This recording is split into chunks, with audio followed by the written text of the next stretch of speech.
Now, let me show you what happens when you pray. In Luke chapter 9 and verse 28 to 29, Jesus took Peter, John, and James up on the mountain. And it says, now it came to pass about 8 days after these sayings that he took Peter, John, and James and went up on the mountain to pray.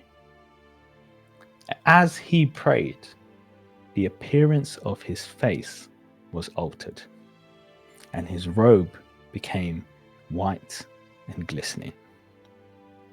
As he prayed, his appearance was altered. This is what happens as you pray. You will begin to change. You are altered.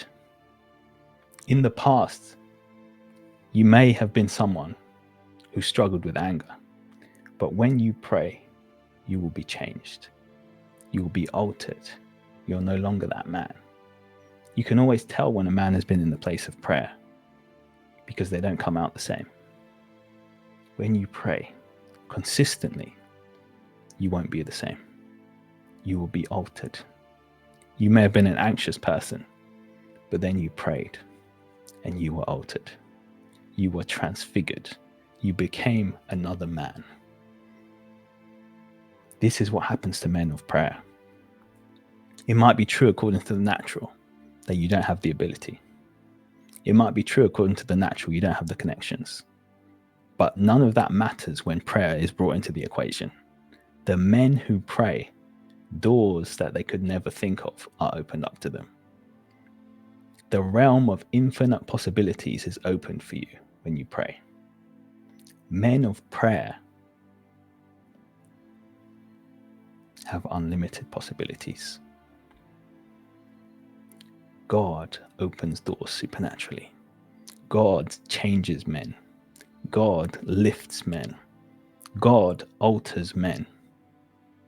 Men of prayer. Men who pray. Because it's in your prayer that you allow the Spirit to transform you.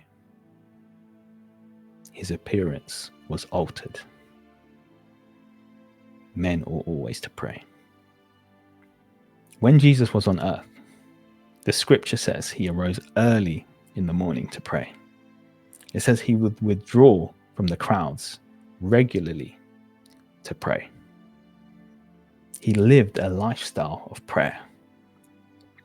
And look at this in John chapter 3. John chapter 3 and verse 13. Jesus makes this statement. He says, no one has ascended to heaven but he who came down from heaven. That is the Son of Man who is in heaven.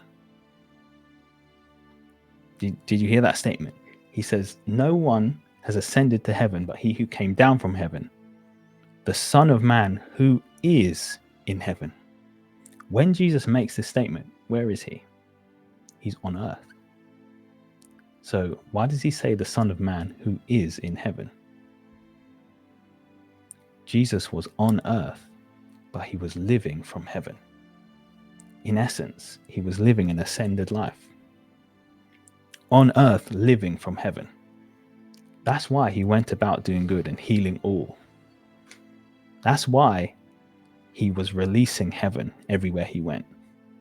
Because he was living from heaven. That's what you call living an ascended life. You can be on earth but living from heaven. And how is this possible? Because he was a man of prayer. Every time he's touching heaven and he's living from that place. Before he started his day, he's up early.